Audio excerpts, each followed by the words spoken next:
আসসালামু আলাইকুম রহমতুল্লাহ বারাকাতুহু। বিসমিল্লাহির রহমানির রহিম। আলহামদুলিল্লাহ ওয়াসসালাতু ওয়াসসালামু আলা রাসূলিল্লাহ ওয়া আলা আলিহি ওয়া সাহবিহি আজমাইন ওয়া বাদ।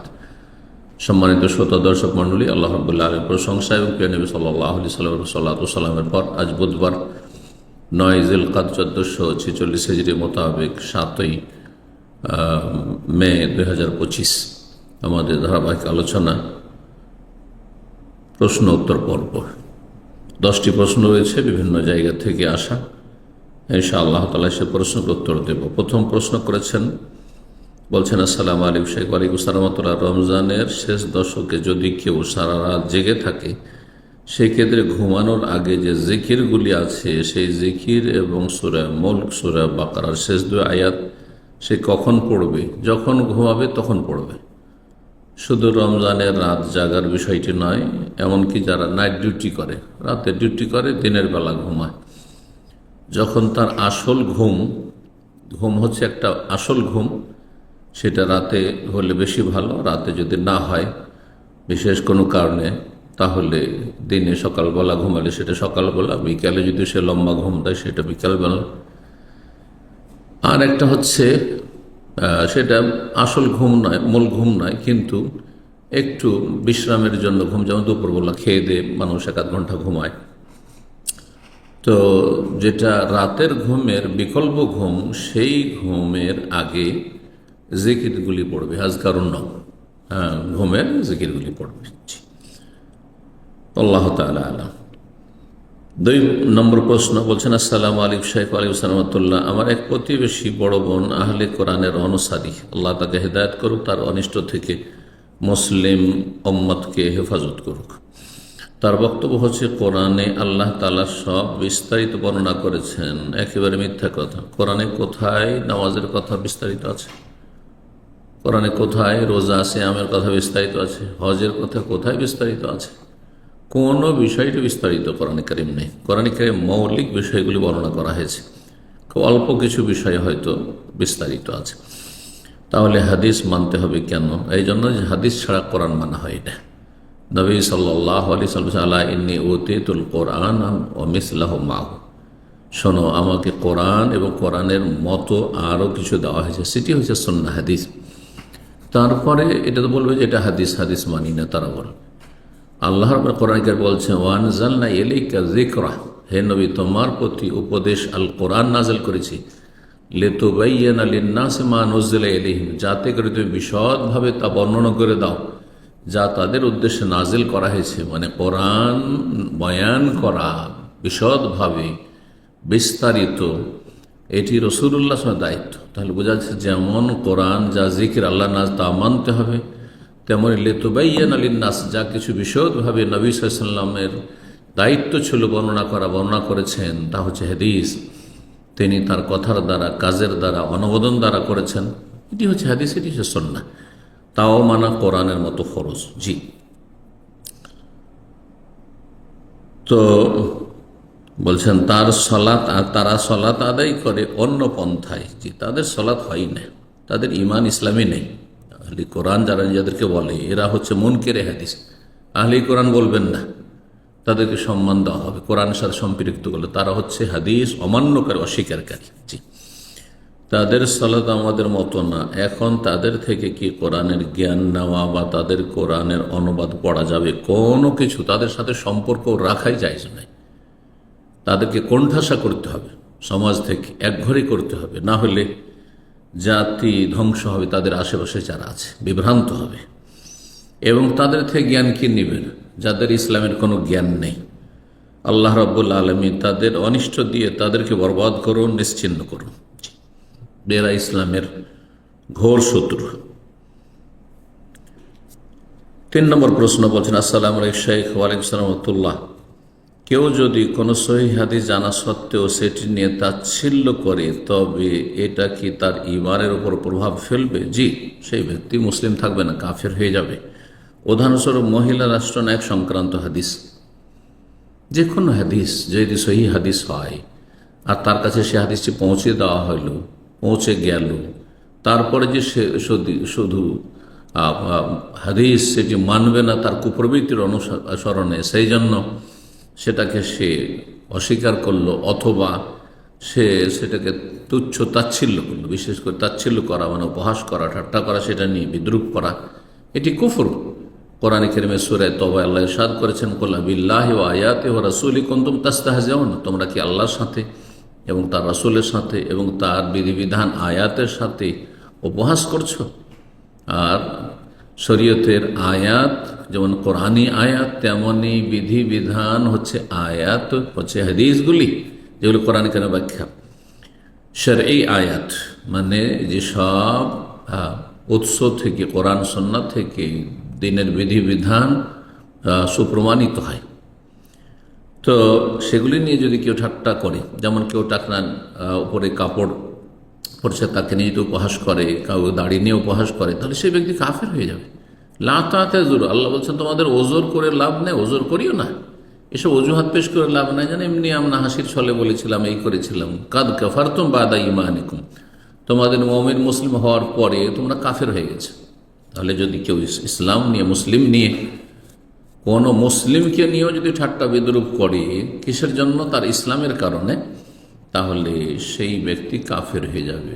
তো রাসূলুল্লাহ সাল্লাল্লাহু আলাইহি ওয়াসাল্লাম সহিহ হাদিস, মুহাদ্দিসরা সহিহ বলেছেন, কোনো তাতে দ্বিমত নেই, আর সেটি নিয়ে যদি তুচ্ছ তাচ্ছিল্য করে তাহলে কাফের হয়ে যাবে।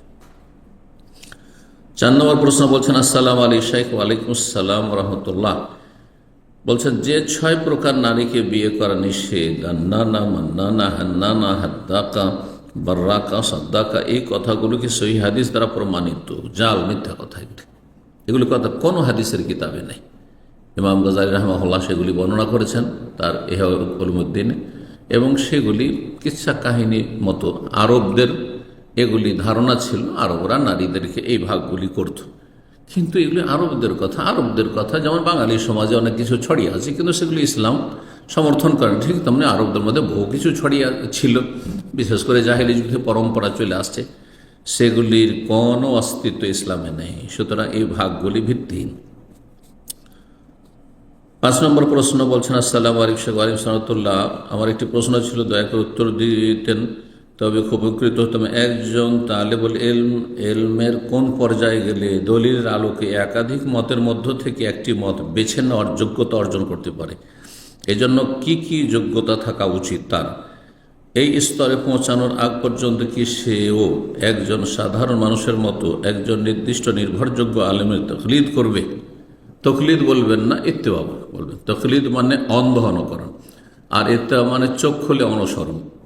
এই জন্য ইমাম শাওকানি রাহিমাহুল্লাহ তাকলিদ শব্দটি এর কঠোর সমালোচনা করেছেন। আর এটি হচ্ছে আহলে হাদিসদের আকীদা মানহাজ, যে তকলিদ আমরা বর্জন করব, কারণ অন্ধ অনুকরণ নেই ইসলামে। কিন্তু ইত্তেবা, চোখ খুলে সাধারণ মানুষ নির্ভরযোগ্য, বিশ্বস্ত, আমানতদার, আল্লাহ ভীরু, এলেমওয়ালা আলেম, জীবিত, যাকে হাতের নাগালে পাচ্ছেন, যার সাথে যোগাযোগ রাখতে পারছেন, তার অনুসরণ করতে পারবে। প্রত্যেকটি বিষয়ের দলিল জানা সাধারণ স্তরের মানুষের জন্য কোনো আবশ্যক না, এটা সম্ভব না। মানুষের 3টি স্তর রয়েছে, এটি একটি স্তর হয়ে গেল জনসাধারণ, যারা ওই মযহাবের তকলিদ করবে না, তকলিদের শাখসি, আর না সেটা ইত্তেবার নামও করবে না, যে আমি ইমাম শাফির ইত্তেবা করছি তো অমুকের ইত্তেবা করছি, কারণ তারা এই কথাগুলি বলেছেন, তার সত্যতা কোথায়, কতটা, শুধু শুনে শুনে মযহাব পালন করা এটা নিরাপদ নয়। তারপরে মযহাবে অনেক দুর্বল ফতোয়া রয়েছে প্রতিটি মযহাবে, সুতরাং সেগুলির বিরোধিতা করা ফরজ। কথা হচ্ছে যে একজন সাধারণ মানুষ, ভালো একজন যোগ্য আলেম, আল্লাহ ভীরু, যিনি আল্লাহর ভয় রেখে এলমের সাথে, যোগ্যতার সাথে ফতোয়া দিয়ে থাকেন, আর তিনি জীবিত, তার সাথে যোগাযোগ রাখতে পারছেন, তার আলোচনা থেকে অথবা তার লেখনী থেকে অথবা তার সরাসরি, বিশেষ করে সবচেয়ে ভালো যে সরাসরি যদি হয়, তাহলে তার অনুসরণ, ইত্তেবা করবে। তকলিদ কথাটি আপত্তিকর, কারণ আল্লাহ তকলিদের সবসময় নিন্দা করেছেন, আর ইত্তেবা অনুসরণ কথা কোরআন হাদিসে বলা হয়েছে। জি। দ্বিতীয় স্তর মাঝামাঝি স্তর, যেমন আমাদের মতো যারা তালেবুল ইলম, জি, যাদেরকে আপনার আলেম বলছেন আমাদের সমাজে, সারা বিশ্বের অধিকাংশরাই এই স্তরের, অধিকাংশ আলেম যাদেরকে বলছেন তারা এই স্তরের।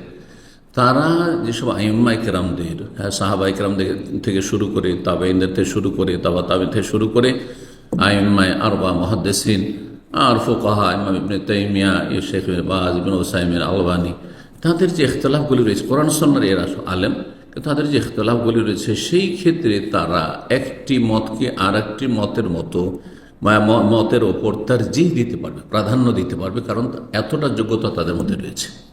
সাধারণ একবারে দাওরা পাস আর ওই কামেল পাস এইরা নয়, আর মসজিদে শুধু ইমাম হওয়া নয়, বরং মোটামুটি আজকালকার জামানে যারা যোগ্য আলেম, জি তালেব ইলম আমরা আরবদের ভাষায় বলি, আর আমাদের দেশে যোগ্য আলেম হ্যাঁ বলা হয় তাদেরকে। আর তৃতীয় স্তর, সবচেয়ে উচ্চ স্তর হচ্ছে যারা বড় বিজ্ঞ আলেম, জি ফকিহ, যেমন শেখ বাজ, শেখ উসাইমিন, শেখ আলবানী, শেখ ইমাম ইবনে তাইমিয়া, ইবনুল কাইয়িম, এইরকম যারা মুহাদ্দিসে কেরাম, ফুকাহা কেরাম, যারা গভীর জ্ঞান রাখতেন শরীয়তের, তাদেরকে বলা যেতে পারে যে তারা ইজতিহাদ করার স্তরে পৌঁছেছেন। সুতরাং তারা এই মজহাবের যে ইখতিলাফগুলি রয়েছে সেই ক্ষেত্রে ইজতিহাদ করবেন, বরং সে মজহাবের বিপরীত, চার মজহাবের বিপরীতও যদি ফতোয়া হয় আর সেটি কোরআন সুন্নাহর দলিল দ্বারা যদি সমর্থিত হয়, শক্তিশালী হয়, তাহলে তারও গুরুত্ব রয়েছে। এই জন্য দেখা যাচ্ছে ইমাম ইবনে তাইমিয়া রাহিমাহুল্লাহ অনেক সময় চার মজহাবের ফতোয়ার বাদ দিয়ে, চারের কোনোটি নেননি, তিনি নতুন একটি মাসলাককে পছন্দ করেছেন, ইখতিয়ার করেছেন, জি। আর চার মজহাবে হক পূর্ণরূপে সীমিত নয়, যদি অধিকাংশ ক্ষেত্রে চারটি মিলে হক রয়েছে, কিন্তু একেবারে সীমিত আর তার বাইরে কোনো হকের সম্ভাবনা নেই, এই কথাটি আসলে ঠিক নয়, জি। আবার এটা বুঝবেন না যে চারের প্রত্যেকটাতে হক রয়েছে, চারের একটা ধরলে হক পেয়ে গেলেন না, চারের একটা ধরলে হক পাবেন না, অনেক ভুলে থেকে যাবেন। আল্লাহ যেন বোঝার তৌফিক দান করেন। 6 নম্বর প্রশ্ন বলছেন, আসসালামু আলাইকুম শাইখ আলাইকুম সালামতুল্লাহ, আমার এক বোন জামাই আছে, সে নাস্তিক, আল্লাহ তাকে হেদায়েত করুক, তার অনিষ্ট থেকে আপনাদের সকলকে রক্ষা করুক। আল্লাহ রসুলকে নিয়ে আজে বাজে কথা ও অকথ্য ভাষায় গালিগালাজ করে, তাকে আল্লাহ দুনিয়া আখিরাতে লাঞ্ছিত করবে। আমি পর্দা করে চলি, কিন্তু সে সীমা লঙ্ঘন করে, আমি অতিরিক্ত বেয়াদবি করে ফেলেছি তার সাথে, আমার কি তার কাছে ক্ষমা চাওয়া উচিত? জাযাকাল্লাহ খাইর। না, তার কাছে ক্ষমা চাওয়া জায়েজই নাই। আল্লাহর দুশ্মনের কাছে আর সে আপনার পর্দা নিয়ে, মানে দিন নিয়ে সে তুচ্ছতাচ্ছিল্য করেছে আর গালমন্দ করে আল্লাহকে, রসুলকে, আল্লাহর দিনকে, সেই ব্যক্তি নিকৃষ্ট কীট, জি। পেশাব পায়খানার যেসব পোকা রয়েছে একবার নিকৃষ্ট, তার চাইতে নিকৃষ্ট এই আল্লাহর দুশমন। সুতরাং তার কাছে ক্ষমা চাওয়া জায়েজ নয়, বরং তার সাথে সম্পর্ক ছিন্ন করতে হবে পুরোপুরি। আপনার বোনেরও তার অধীনে স্ত্রী হয়ে থাকা এক মুহূর্তের জন্য জায়েজ নয়। আল্লাহ সকলকে এ সমস্ত অনিষ্টকারীর অনিষ্ট থেকে রক্ষা করুন, জালেমদেরকে, সীমালঙ্ঘনদেরকে আল্লাহ ধ্বংস করুন।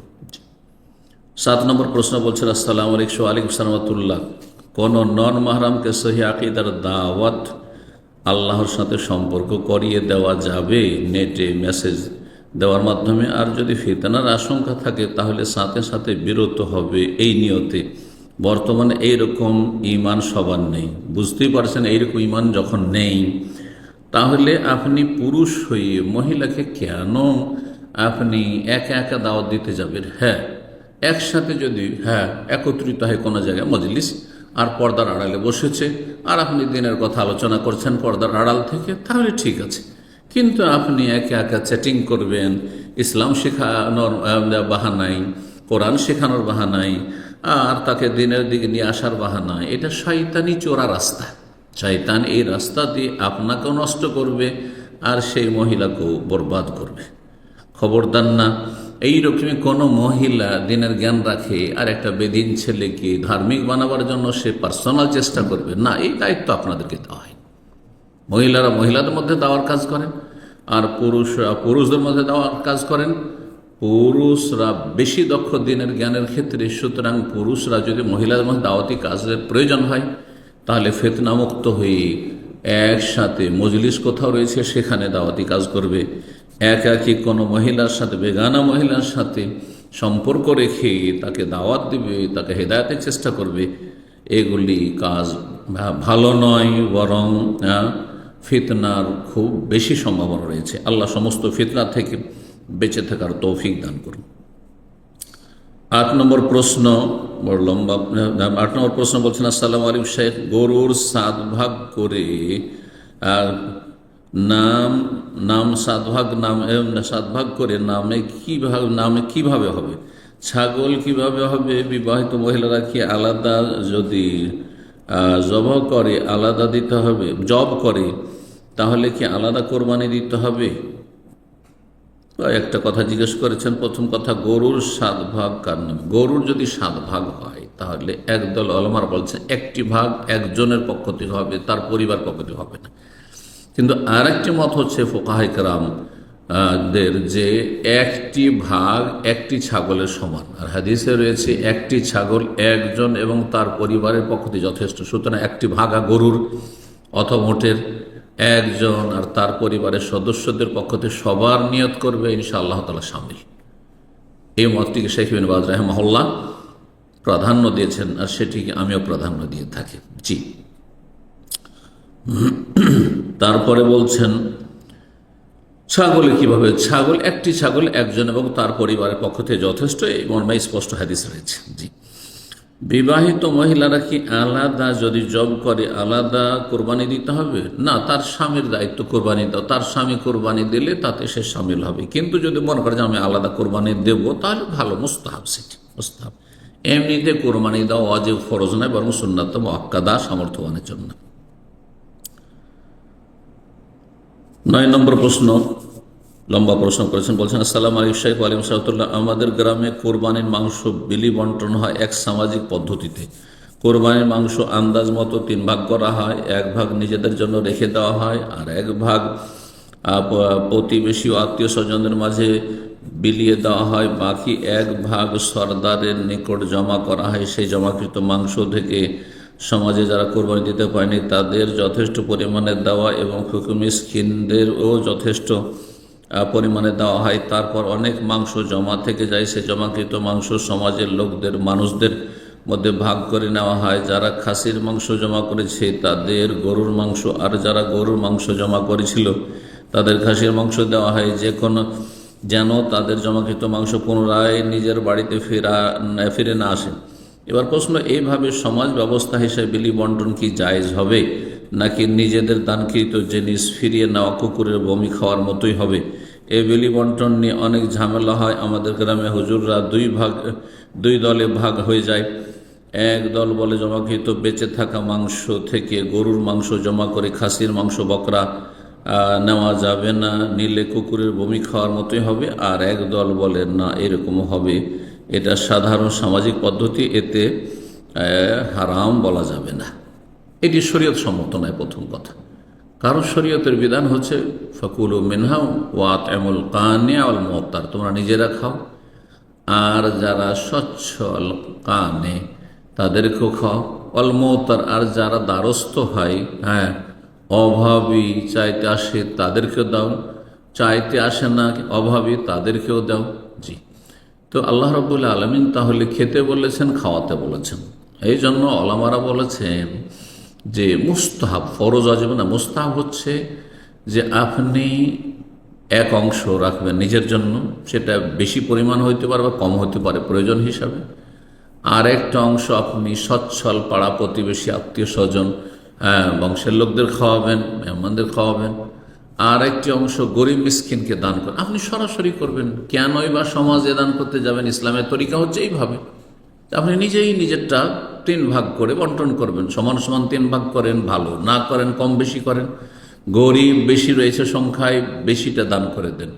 আত্মীয় স্বজন আর প্রতিবেশীর সংখ্যা বেশি রয়েছে, আপনার বন্ধু বান্ধব তাদের সংখ্যা বেশি রয়েছে, খাইয়ে দেন, তাদেরকে বেশি খাইয়ে দেন, আপনি ঘরে কম রাখেন।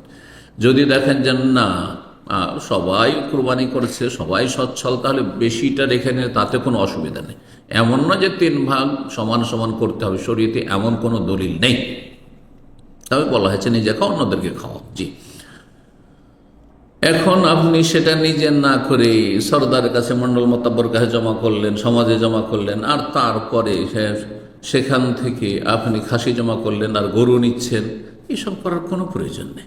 এগুলো করে ফিতনা সৃষ্টি করা আর শরীয়ত বিরোধী কাজ করা, এগুলোর কোনো প্রয়োজন নেই।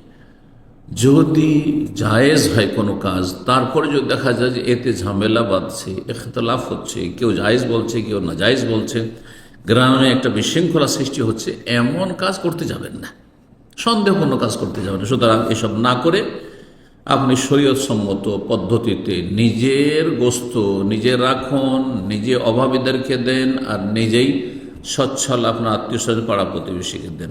জি, সমাজে দেওয়ার কোনো প্রয়োজন নেই। সমাজের সাথে আমার কোরবানি কী প্রশ্ন সম্পর্ক রয়েছে? কোনো সম্পর্ক নেই। আর সমাজের লোকের কোরবানির সাথে আমার কিসের সম্পর্ক রয়েছে? প্রত্যেকের নিজের নিজের কোরবানি নিজেরা দান করবে। জি, সর্বশেষ 10 নম্বর প্রশ্ন বলছেন, আসসালামু আলাইকুম শাইখ ওয়ালাইকুম আসসালাম। আমি একজন যুবক, গরিব। আমি নানার বাড়িতে মানুষ হয়েছি, ছোট থেকেই মা বাবা পাশে নেই। আমি বিয়ে করতে চাই। এক মেয়ে ডিভোর্স, দিনদারি পালন করে। মেয়ে কোরআনের হাফেজা এবং মহিলাদের কোরআন শিক্ষা দেয়। মেয়ে খুব কঠোরভাবে পর্দা করে। আমি কি এই ডিভোর্স কথা লুকাতে পারবো আমার আম্মুর কাছে? আপনার আম্মাকে, আব্বাকে বিয়ে করছেন আপনি, জানাবার কোনো প্রয়োজন নেই যে আমি তালাকপ্রাপ্তা বিয়ে করছি, না বিধবা বিয়ে করছি, কুমারী করছি, অকুমারী করছি, বয়সিকা করছি। এই রকম শরীয়তে কোনো বিধান নেই। ছেলে বিয়ে করবে নিজের পছন্দ মোতাবেক। তুমি দেখো বলা হয়েছে, তোমার বাবার দেখা জরুরি নয়, তোমার মায়েরও দেখা জরুরি নয়। আর তোমার বাবা মাকে বিস্তারিত বলতে হবে আর বিভিন্ন বাধা সৃষ্টি হবে, এরও কোনো প্রয়োজন নেই। শরীয়তের মাসলা ভালো করে বুঝে নেন। কিন্তু আপনার থেকে যদি লুকিয়ে রাখে মেয়ে পক্ষ, আপনাকে জানতে দিল না যে বিবাহিতা, তালাকপ্রাপ্তা বা বিধবা, আর তারপরে বিয়ে দিয়ে দিল এইভাবে, পরে জানতে পারলে সম্পর্ক ছিন্ন হইতে পারে, তালাক হয়ে যেতে পারে। সেই জন্য এটা জায়েজ না, এটা খেয়ানত, এটা হচ্ছে প্রতারণা। আপনি জানছেন, আপনার আম্মাকে জানাবার কোনো প্রয়োজন নেই। যদি দেখেন জানালে বিয়ে হইতে দেবে না হয়তো। আমি কি এর মাধ্যমে আল্লাহর কাছে রিজিক চাইতে পারবো? আল্লাহ, তুমি আমাকে এই মেয়েকে বিবাহ করার পর রিজিক বাড়িয়ে দাও। তাহলে এই যে বিয়ে করছেন আপনি, ত্যাগ স্বীকার করে যে কুমারী বিয়ে করলাম না, একটা ডিভোর্সি তালাক প্রাপ্তাকে বিয়ে করলাম, একটা নেকির কাজ, ভালো কাজ আপনি নেকি মনে করে করলেন, আশা করি তাতে ইনশাআল্লাহ সওয়াব পাবেন। কিন্তু আপনি সবটাকে নষ্ট করে দিলেন নিছক দুনিয়ার গরজ করার কারণে।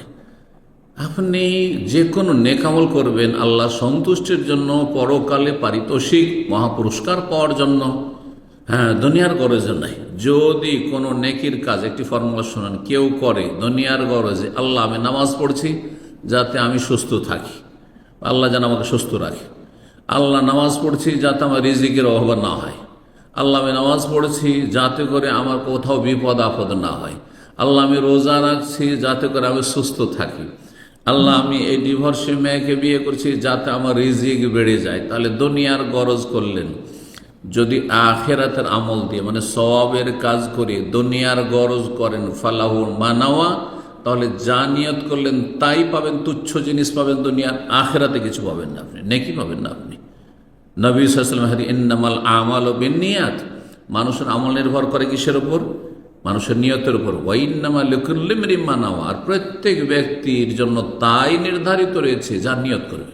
আপনি দুনিয়ার নিয়ত করেছেন যে আমি এই মেয়েটিকে বিয়ে করেছি, আল্লাহ যাতে সচ্ছল করে দেবেন, সচ্ছল করে দেবেন, কিন্তু আখেরাতে কিছু দেবেন না আপনাকে আল্লাহ রাব্বুল আলামিন। জি। আর তারপরে ফামান কানাত হিজরাতুহু ইলাল্লাহি ওয়া রাসূলিহি ফাহিজরাতুহু ইলাল্লাহ, কেউ যদি আল্লাহর সন্তুষ্ট জন্য হিজরত করে এবং রাসূলের সাল্লাল্লাহু আলাইহি সাল্লামের দিন পালনের জন্য, তার তরিকায় জীবনযাপনের জন্য, তার দিনের সাহায্য করার জন্য, যদি তার কাছ থেকে দিন শেখার জন্য, সাহাবায়ে কেরামদের আমলে নবীর জীবদ্দশা যদি হিজরত করে, তাহলে সে আল্লাহর দিকে হিজরত করলো, রাসূলের দিকে হিজরত করলো। ওমান কানাত হিজরাতুহু লিদুনিয়া, কেউ যদি হিজরত করে দুনিয়ার গরজে, হিজরাতুহু ইলা মা হাজারা ইলাইহি, বিয়ে করার জন্য অথবা পয়সার জন্য, ধন দৌলতের জন্য, হ্যাঁ, বিলাসিতার জীবন গড়ার জন্য, তাহলে যে উদ্দেশ্যে হিজরত করেছিল ফাহিজরাতুহু ইলা মা হাজারা ইলাইহি, সেটাই পাবে। ঠিক ওই রকমই যেই ব্যক্তি বিয়ে করবে কোনো ডিভোর্সিকে, বিধবাকে, কিসের জন্য? দুনিয়ার সুখ শান্তির জন্য, যেহেতু পয়সাওয়ালা হয়ে যায়, তাহলে ফাহিজরাতুহু ইলা মা হাজারা ইলাইহি, যেই জন্য সে বিয়ে করেছে সেটাই পাবে। আখিরাতে সওয়াব পাবেন। এইভাবে আপনি নিজের সওয়াবকে নষ্ট করবেন না, বরং অন্তরটাকে বড় রাখেন। যে কোনো নেক আমল করবেন আল্লাহ সন্তুষ্টির জন্য, আখিরাতের জন্য করেন। আল্লাহ আপনাকে দুনিয়া এমনিতে দেবেন, তার সাথে বলেন যে আল্লাহ আমি তোমার সন্তুষ্টির জন্য আমি একটা বিধবাকে অথবা তালাক প্রাপ্তাকে বিয়ে করেছি, সুতরাং তুমি আমাকে দুনিয়াতে কল্যাণ দাও, আখিরাতে কল্যাণ দাও। দোয়া করুন, প্রসিদ্ধ দোয়া কোরআনে কারীমের, রব্বানা আতিনা ফিদ দুনিয়া হাসানা ওয়া ফিল আখিরাতি হাসানা ওয়া কিনা আযাবান। আল্লাহ দুনিয়াতেও ভালো দাও এবং আখিরাতেও ভালো দাও আল্লাহ, ওয়া কিনা আযাব, জাহান্নামের আযাব থেকে রক্ষা করো। রব্বুল আলামিন আমাদের ইখলাস নিয়ে জীবনযাপনের তৌফিক দান করেন, রবের সামনে ইখলাস নিয়ে হাজির হওয়ার তৌফিক দান করেন, জান্নাতুল ফিরদৌস দান করেন, জাহান্নামের আযাব থেকে রক্ষা করেন। মুসলিম উম্মার আল্লাহ হেফাজত করেন, মুসলিম ভাই বোনদের আল্লাহ হেফাজত করেন, জালেমদেরকে আল্লাহ ধ্বংস করেন, মজলুমকে আল্লাহ সাহায্য করেন। সুবহান রাব্বিকা রাব্বিল ইজ্জাতি আম্মা ইয়াসিফুন ওয়া সালামুন আলাল মুরসালিন ওয়াল হামদুলিল্লাহি রাব্বিল আলামিন।